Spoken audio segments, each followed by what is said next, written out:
Coffee with Entrepreneurs Live.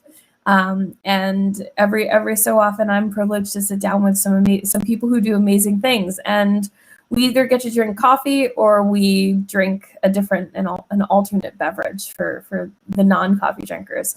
So if you're here, if you're watching, we do have the chat function here. So shoot us a message, say hi. Let us know that you're watching. Let us know where you're watching from. I always love to see where people are tuning in from. A couple weeks ago, we had somebody from India and Australia at the same time, which was pretty cool. So it's not always just the US folks. We get people from all over the world on here. And let us know how you take your coffee, because that's important to me. So today I'm here with Nancy Taylor. Nancy, you're in Connecticut, right? That's right. Yep. Where in Connecticut? So I live in Weston, Connecticut. So I kind of have the ideal pandemic location. I'm at the end of a cul-de-sac on a private shared driveway. So the only guys I see mostly are the Prime driver, maybe a UPS man. Nice. Well, that's not bad. No. And it sounds like you can get out a little bit at least. Yes. So I do have an office in the town next to us, Westport, where I meet with students and families. So I do, like all of us, we've all had to adapt to what we're doing. I do some of my work virtually, and but I find even wearing masks, it's just easier on the kids if we can be together. Yeah. And at this point in time, they aren't getting to do a lot of other things. So they're usually pretty happy to come and see me, which is great. Nice. Well, that's good. So we're going to talk about, a little bit more about what you do. But for now, my first question that I start everybody with is, how do you take your coffee? And if you don't drink, how do you start your day? No, I do start my day with coffee. Right now I have warm water with lemon and honey because a mentor of mine, Rosemary Trolley, taught me that that's a great way when you're going to talk this much to take good care of your voice. So I thought that was important. But I start the day with about 1/3 of a cup of almond milk with 2 scoops of collagen powder and stevia and cinnamon. And then I do pour over coffee from Wegmans. Anybody who is from upstate New York is aware of Wegmans, which is ranked as, I think, do you have one down there now? No, we don't, but I've been to many Wegmans. Yeah, so it's actually a really great way to start the day. But my husband doesn't consider it to be coffee. Why? Because there's other things in it? Yes, it's not pure. So but it works for me. It's a great start to the day. Well, it sounds to me like it's like coffee plus, right? Like some people do coffee and protein powder, so you have your coffee and collagen. I think that's fantastic. Yeah. Vital proteins. Yeah, that's awesome. This morning I have a this is holdover from this morning, caramel latte with oat milk from one of my new favorites, Cup of Joe's Coffee Company. There's all these really great coffee shops that have popped up over the last 3 or 4 years in my neighborhood. My neighborhood's becoming cooler, which I'm not sure how I feel about that. And you live there. Yeah, well, exactly. I mean, of course it's cool, but like it's so far removed from the city that but we're starting to get younger people moving in, and co-working spaces and cafes and things like that. And this is one of my new favorites. So it's kind of a good excuse to support small business. So if you're watching, let us know how you take your coffee, or if you drink something else when you start your day. I'd love to hear about that too. We're not coffee snobs here. Obviously, I'm drinking caramel in my coffee, and you're drinking collagen in yours. So we're not purists here. For sure. And lavender, you like lavender too, right? I do. I love lavender. It's kind of the nice mix of speeding up and slowing down at the same time. So, but yeah, so tell us a little bit about what you do. You have your educational consultancy, and I'd love to hear a little bit more about what you do every day. Sure. So I help parents future-proof their kids. And what I mean by that is I help them both look to ensure happiness and success. I find parenting, I have two grown children, and I know parenting is really the hardest job that we ever get. You don't get a degree in it. You don't get a yearly review by your boss. So you actually get some feedback on how you're doing. And the darn subject that you're working on changes dramatically every year. So the ability to be an expert is such a moving target. And I worked in a school for many years and have done many, I was a school psychologist. I did a lot of evaluations, done a lot of observations. I've helped a lot of families there. And now in my private practice, I help them figure out what to do, how to help their kids be more successful in school, keeping in mind that it isn't just about straight A's and going to Harvard. It's about raising kids who are happy, successful, well-rounded members of the world in your family. So you said something that I've never heard you say before, and it just a lightning bolt went off in my head when you said it, which is that you help families future-proof their kids.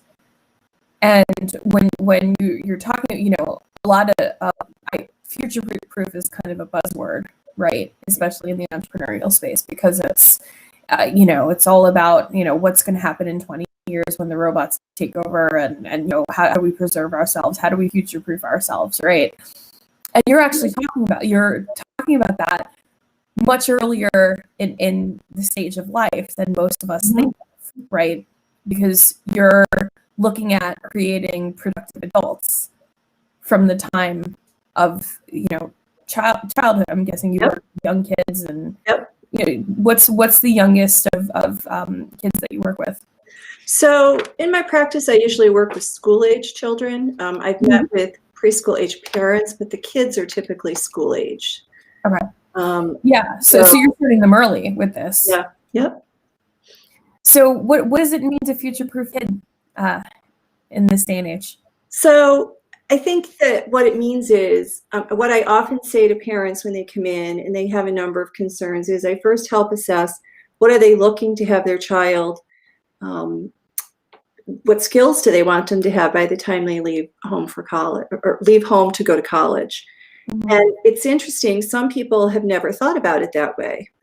I worked on curriculum in schools, and there's a model. There's always, I like to always steal from any discipline. I have a liberal arts degree, so I steal from any discipline that has an idea and apply it somewhere else.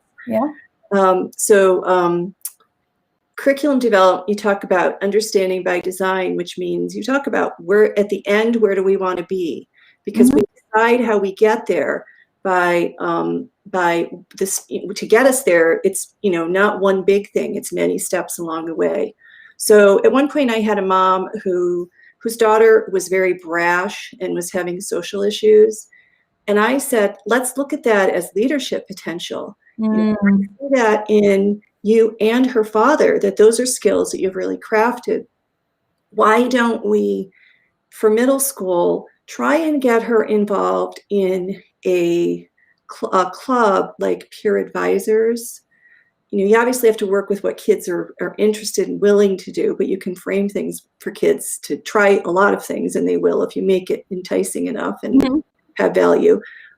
That will teach her some skills on how to advise and support people in a way that's socially more adaptive, yet still, and it gives her a pathway for those skills that are there. She just needs to, I said, it isn't that it's an unconquerable character flaw that she's always going to have. It's a skill that can be honed, and she can grow and develop better leadership skills. Yeah, that's fantastic. I mean, what a great way of looking at something, I mean, from the time that I was in school and certainly, earlier than me, right? Like, things have changed so much. And so it's a very new concept to hear, a kid who's brash be told that they have leadership potential, right? And okay, so let's find something that works for that kid. and what a difference that Do makes. that too. I mean, the beauty of childhood is it's a time. I mean, I think we should look at ourselves this way in adulthood too, but we're more formed as adults.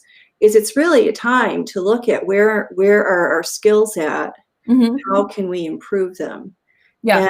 And part of my work is always, so it's about explaining it to the parents, but it's also about buy-in for the kids. You know, so I have somebody yesterday I was talking to who told me that they're really, this is a friend, not a client, their high-performing child has figured out they don't have to do some of the work. No one's checking. You know, teachers have kind of, they're in a full distance model. There's some of the work that they're just not even, you know, like recording. Nobody's saying, hey, you didn't do this. They're just ignoring it. Right. And I said to the mom, you know, this kind of worries me because these are bad habits. And she said, yeah, me too. Well, you know, we can't in a pandemic, like pound on kids, really, like if the kids aren't doing it. So, but to say, you know, in whatever way you talk to your kids, you know, do this way I talk to mine, my own kids and my bevy of children I support. You know, like right now, it's cool that you're not doing that, but you do understand that's not the new normal. Like, this is a pandemic. We're all stressed. Teachers stressed. They're trying to be kind, but you know, you're going to have to go back to doing that in a way when we go back to school. Like you get that, right? This is not, if this is going to be, you know, and again, so for that kid, that's going to work. If you have a kid for whom the routine is super duper important, boy, I don't know if I would let them do that because they may have a very hard time adapting. These poor kids have been asked to adapt so much. And that's amazing. So what I love about this is that you're really talking about, you know, first of all, the solution for one kid is not the solution for another, right? So you have this high performing kid who has kind of figured out the workaround, right? And obviously that works for them right now. And you know that as a high performer, you can say to them, well, you know, do that for now, but understand that you're going to need to go back, right? But for a kid who needs the routine, maybe they're not as high a performer, or maybe they have some learning issues or something like that, they need to stick to the routine. Yes. And that you're, you know, picking up on something I see is really important. There is no one size fits all answer with kids. Yeah. There absolutely is not, just like there isn't for any of us. Sure. So as a parent, you know, people will talk to me and they'll quote a book they read and, you know, with more reverence than I think, you know, we should do about anything. And at least, you know, like somebody's perspective on something. And I will say, does it work for your kid? You can always, I mean, you know, I started writing and I'm writing things that are ideas. All of it requires that you think, does that work for me? I never want anybody to look at something and say, oh my God, I'm not doing that. I'm now a failure as a parent. I work with the most amazing parents who come to me and really are feeling badly that, you know, if their kid is struggling, that they've done something wrong. And you know, they usually haven't, quite honestly. Like kids are a moving target.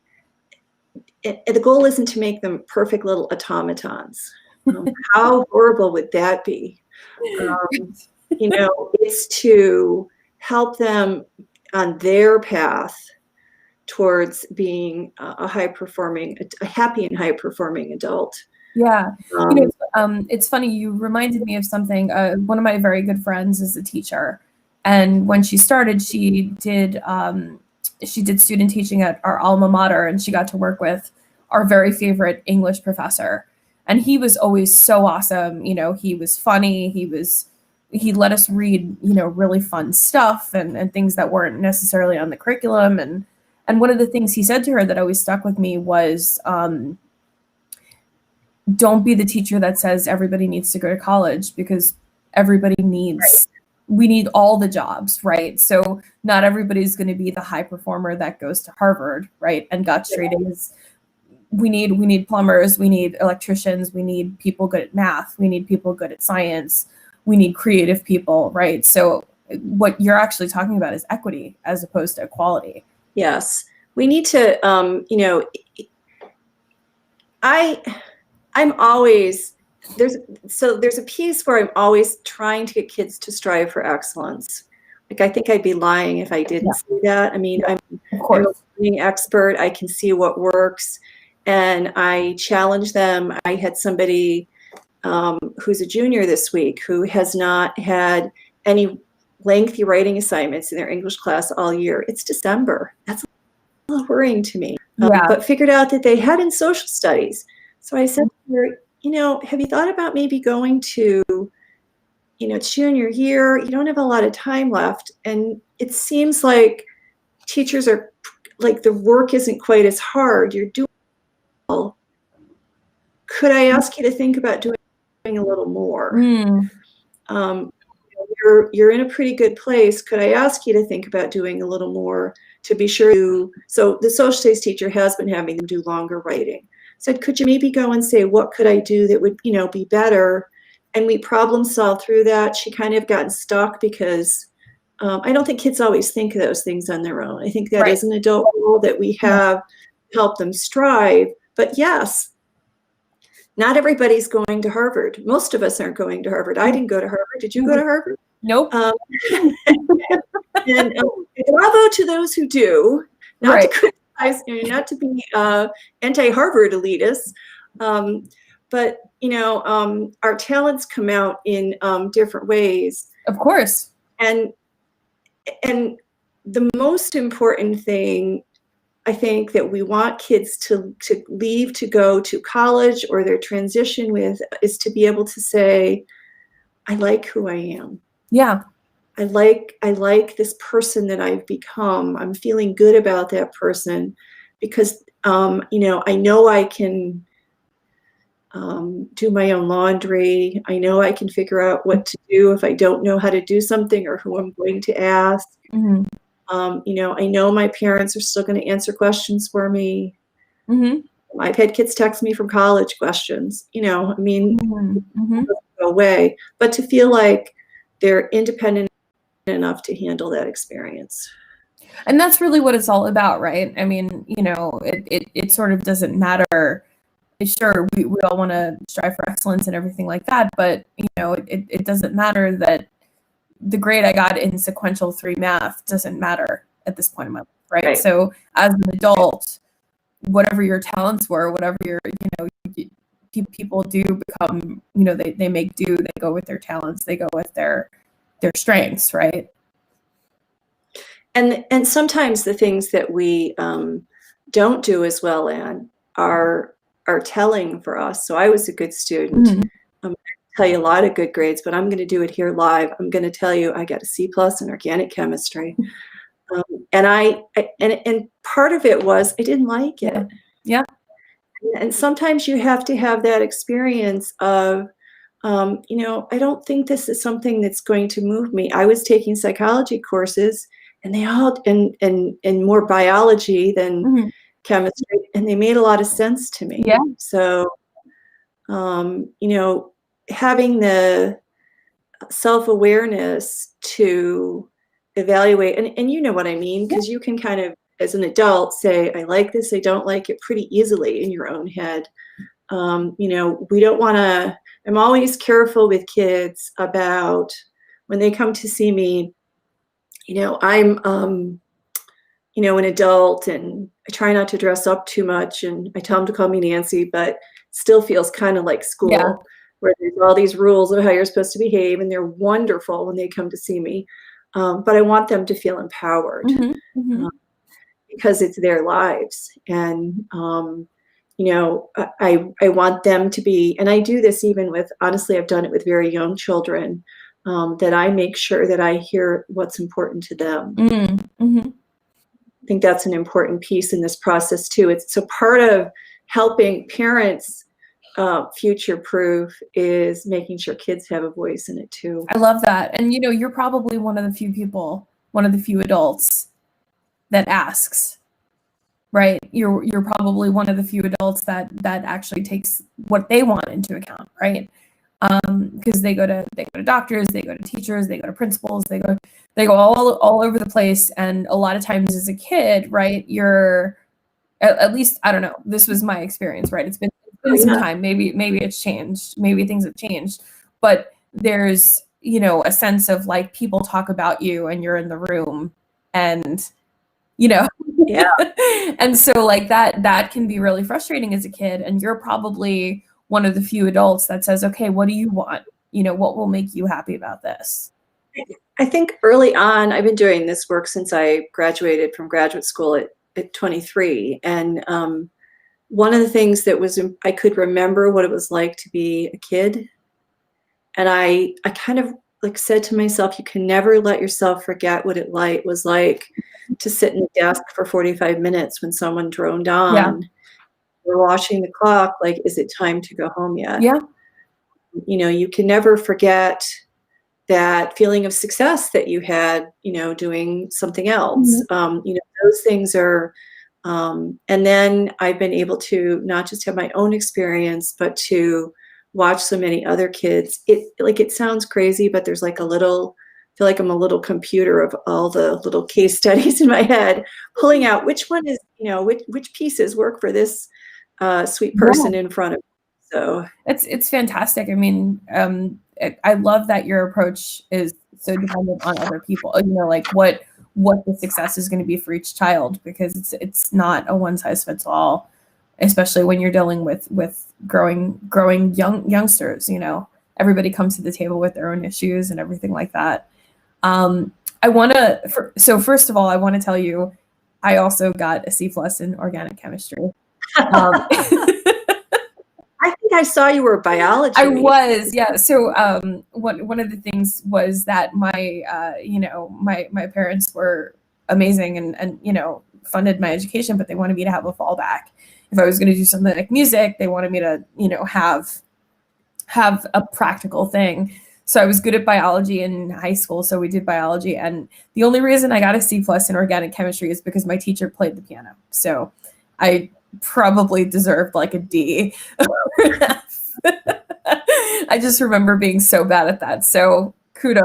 So I think, knowing you a little bit, that you're, I thought about that when I saw Marie and I are friends on Facebook, guys. That you had posted that. I thought, it made a lot of sense to me, because I hear that being a creative is something I think you really value, but it's really a craft for you. There's an art and a science to it. And that science training, I have a BS. I took enough lab classes to get a bachelor's of science as well. So I know the it is. And I always define myself as a scientist practitioner, because, we have to start from a core of knowledge, an analytical approach. And then, of course, it's about the way you implement it. Right. It's so true. And, the scientist's mind is definitely different than the creative mind, right? So it's valuable to have both sides. So I appreciate that. So I want to ask you about, this has been such a crazy year for everybody, right? Yeah. It's been a crazy year for entrepreneurs and for, people who have traditional jobs, employees, employers, that kind of thing. And one of the things that continually astounds me is parents and how they're, who have kids at home who are now distance learning. And, I work with lots of entrepreneurs who were already working from home, and those that had kids, right, they had that time. Got rid of them for most of the day. Yeah, exactly. Like from 8 to 3 or whatever it is, right? They were uninterrupted, and now they're not. And I'm just astounded that anybody gets anything done. So what's this year been like for the kids, and how are people adjusting? Yeah, so I thought about this for us because we had talked about this as something you were interested in, Yeah. and I did a little bit. I see the spring as age one, where we were all like, "Oh my gosh, this has never happened before. Is this real?" Yeah. And education was in a tizzy as well. There wasn't a lot of instruction going on. All kids struggled and lost ground. Mm-hmm. And thematically, I think I just want to say this has obviously been harder on kids with special needs. I mean, that's been my observation. Every stage I'm going to talk about that's going to ring true.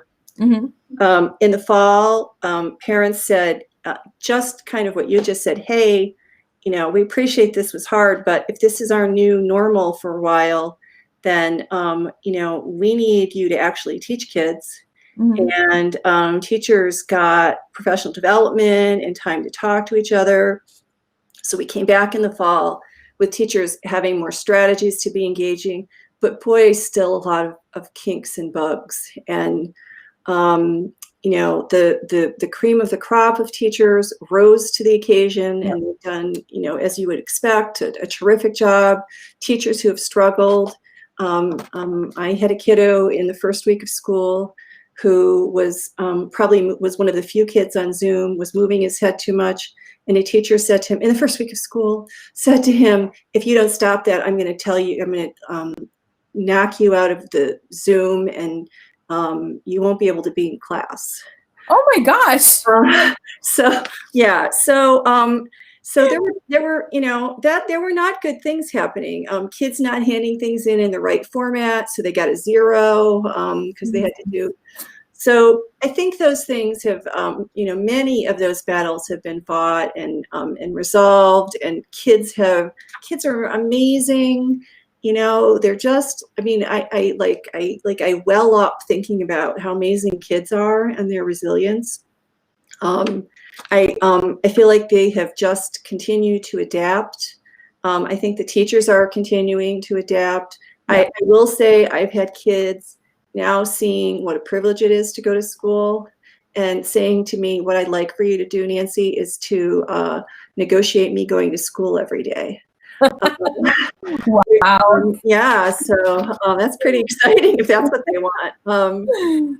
So we've now moved, however, to our COVID winter. I'm calling this stage the long haul. I think it's going to be, at least the rest of this school year. I'm hopeful for 2021, 22. Mm-hmm. What I see has happened at this point in time is teachers have made adjustments to the rigor. Yeah. They've realized what kids are going to be able to handle and not. That's a bummer because they've made adjustments to the rigor. And I just wrote a post this week about Common Core and how we need things for our kids for the future. But for now, we need things adjusted because this is too hard. It's hard. I have days it's hard for me. So God bless kids trying to sit and learn from their bedrooms. More kids are now back to a full distance model, I think, than hybrid. And I think that's just going to become, for the next couple months, more and more what happens. I told you about, somebody not doing work and teachers not doing anything about it. Some bad habits are forming. And the special needs kids are struggling. So what it really means to be someone who has special needs isn't that you're not as smart as other people. It isn't that you don't have as many wonderful gifts. It means when you're learning, you likely need more support and you need more structure. And it's a lot harder to give that in this model. Yeah. It's a lot harder to support kids. It's so much easier for them to disengage. Teachers have great strategies to engage students when they're in their classroom. I was not a person who ever liked to draw negative attention to kids. And I could walk around a classroom and just be talking and go stand next to somebody and come back. That was all it took. I didn't have to be punitive. I could just, I didn't have to poke them, talk to them, anything. Just go stand near them and they'd be like, "Oh, she's paying attention to me." Yeah. So we are now finding that we have studies that kids are behind, and again, unfortunately, they've lost ground or they're not making ground, gaining ground as we expect them to, and it's likely our special need kids are going to be more behind. Yeah. So I have another stage of when we go back to normal, that I think we could still be in masks. And we could, I don't know quite how it's going to look, but I don't think it's going to look potentially exactly the same. And kids are going to have bad habits from distance learning. I think we need to view going back to school as climbing a mountain, not just opening a door and you're in a different place, because there's things that kids will have lost ground on. And I worry about that time. I feel like we're kind of getting this for most kids, not all of my kids, but for most kids, getting to a better place, or at least a more stable state. For everyone, getting more stable. For the special needs kids, I still think there's a lot going on. But when we go back, teachers are going to have to look at some curriculum adjustments in the beginning, instructional strategies, managing frustration, kids who've gotten out of the habit of, not being able to do things they might do in their own home. Getting up every 5 minutes in class is not going to cut it once they go back to school. Right. That's a time where we're going to see a need to really take a close look at kids and be sure that we're taking good care of them, because we have to get back to the business of school at some point.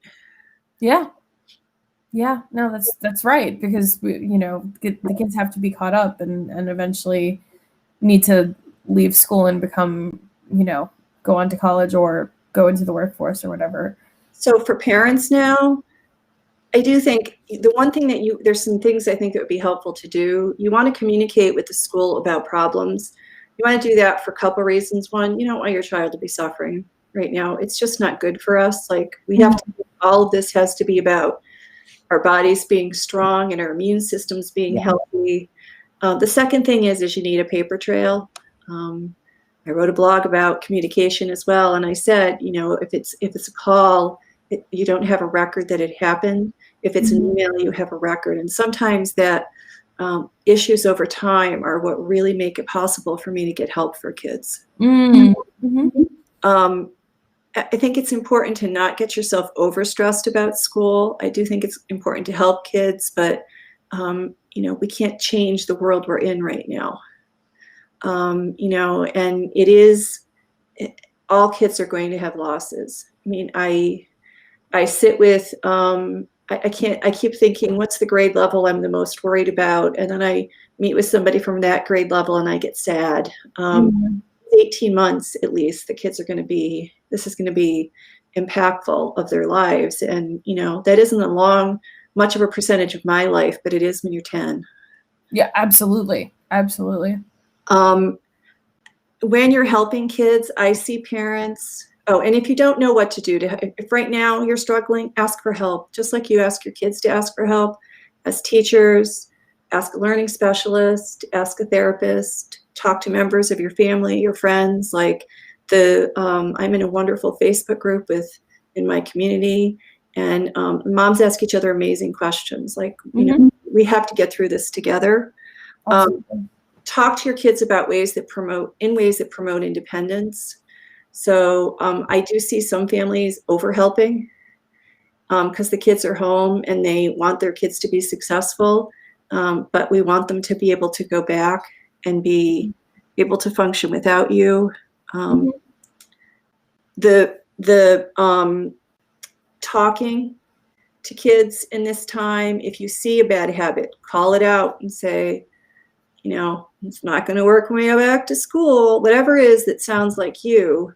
The communicating with your kids, I can see that as both as a interventionist, as a psychologist, and as a parent. The more we can talk through things, conflict in the moment can be a little uncomfortable, but it always brings us closer together. Two more, then I'll stop. Technology, tools. There's lots of technology tools that are fun. Rocket Math is a math one. That's like you can practice your math fluency. That's a big elementary objective that they get on the computer and do in school anyways. If you're not getting them to do their math homework religiously, that might be fun. Rocket Math, yeah. Read with them, to them. Be reading, kids reading, just reading. And most important, I think, is our worlds are smaller. The number of people that we're around are less. And, more than half of the world are extroverts. This is very hard on us. And everybody needs other people's attention. So, like, lots of hugs. Oxytocin from hugs is good for our immune system. It feels good and it's good for you. So lots of hugs. That's a good point. I mean, I think that's something that people forget, right? Especially when you're with the same people day in and day out. So it's medicine. Yeah. Yeah. It is. That's fantastic. So you brought up Common Core, and as somebody who grew up hating math, and as someone who learned math differently than it's being taught nowadays, why is the Common Core good? So what you would find if you went today is you probably would like math more, because Common Core is more about, hey, there's like 5 ways you could solve that problem. So that would probably appeal to you much more, Marie. Yeah. So it's really more teaching problem-solving skills. The curriculum hasn't really changed dramatically. It's just moved more towards a focus on finding evidence from text to support your positions, finding problem-solving strategies for complex multi-step problems, because that's what we, I posted in my on LinkedIn this week that, those, if you go and look, it's kind of crazy. The skills that Forbes says we need are being able to get along with others and socially problem solve and communicate and to solve problems. They said it a whole bunch of different ways: data, strategies, right, active learning strategies, but it's solve problems. So the focus, I think you would probably, I know I would enjoy school more, because it's less about being able to go through the stages of the Krebs cycle. I think it has stages. It's been a long time. Yes, it does. The question that's to me more interesting, which is, why the heck does the body do that? Right. And the problem that I always had with stuff like that, right? Like I failed my regents, my sequential 3 regents. So that was trigonometry, no matter what I did. And I went to summer school because it was the only reason I failed. And I took it again and I got a 65. So I passed, but it was like barely, right? So the problem that I always had was, if you miss one step, it's wrong. The whole thing is wrong, right? So like, if you would explain to me why I need to do this, right, or assign application and exactly. the application, yeah. So it's much more about application now. I was really lucky. I had a wonderful calculus teacher, Mr. Art Barrett, still alive, bless his heart, and he taught us the whys with calculus, and he did such a good job that I bought the book. I can't imagine. This is definitely who I am now. It's hard to believe this is who I was at 17. I bought the book that he used. It was really about an intuitive guide to calculus and why it had value, and I still have it. That's awesome. That is so awesome. That's how much power I think we can have for people when we find their why, or what's the value for them. Right, right. So it sounds like the Common Core is actually not good. I mean, it's funny. That picture you posted, the how many days till Christmas, and it was in the Common Core thing, and I was like, what? But when you explain it like that, right? When you explain that there's actual practical applications to the many different ways you can arrive at that answer. So Right. there's also that I found out a little bit more about that afterwards. So my son is a math major, Mhm. and he likes math, and you will love the answer. It's a very Marie answer. The numbers that he put there were 17 days left, or 18. I can't remember what was it. I think it was, and by changing the operands, the pluses and minuses, multiplication sign, um, you could come up with any number between 0 and 17. So maybe 1 and 17. So he's just planning to change them over every day. He's just changing the sign. That's so cool. Yeah. So it went beyond just another way that you could come up with the number, whatever it was, 17 or 18. Right. It really was, and that's problem solving. And Yeah. that's fun too. Yeah, because then it becomes like a puzzle. It becomes this, Right. like now I just want to go and figure out how to get all those different numbers. Right. I'm gonna be doing PEMDAS and that's so cool. That is awesome. So what should I have asked you that I haven't asked you yet today? Well, I think you should ask me what I'm doing on December 19th. What are you doing on December 19th, Nancy? Well, there's this wonderful holiday special that's going to be on Prime Video. Marie, could you tell us a little bit about it? Oh my gosh. All right. Put you on the spot here, but I appreciate you. I'm very proud of you. Thank you. Well, you did get to see episode 1. So for those of you who know about this, A Very Queer Holiday is coming out on Amazon Prime this weekend. And next weekend, we're having a Amazon Prime watch party. So it's 4 episodes. Last week, you got to see episode 1. And on December 19th, we'll be showing all 4. And early reviews are good. If I can give mine, if you don't mind. Sure. So it's advertised as a queer holiday movie. Is that what you said? So yeah. Okay. So it's definitely a queer romance. Is that okay? Mm-hmm. But what I loved about it is it is that, and it's done beautifully, but it's more than that. It's a beautiful story about relationships that the characters have with friends and family too. It just rang so true. The family relationships and the way the friends talk to each other was so special and authentic in a way I don't think we always hear. So I'm looking forward to seeing the romance develop more. We just got a peek at that perhaps beginning. So. Well, thank you. I appreciate that. That's I'm going to send you a virtual heart for that. So Nancy, it's been so awesome. Of course, it's always awesome talking to you. Oh, you too, Marie. I'm glad to have this conversation on LinkedIn Live, and I'll be interested to, once we get past the winter, I'll be interested to see what your thoughts are then. Yeah, definitely. I think it's definitely continued to evolve. I am posting weekly on LinkedIn with things that are generally relevant and that are relevant about the pandemic. I'm trying not to be completely pandemic focused because I feel like that just gets like a lot for people. And there's other things that are still, I'm still hoping for a little learning and growth all the time. So yeah. Well, that's good because, we are eventually, I know it doesn't seem like it, we are going to be on the other side of this eventually. Right. So we still have to have tools for, other Absolutely. Absolutely.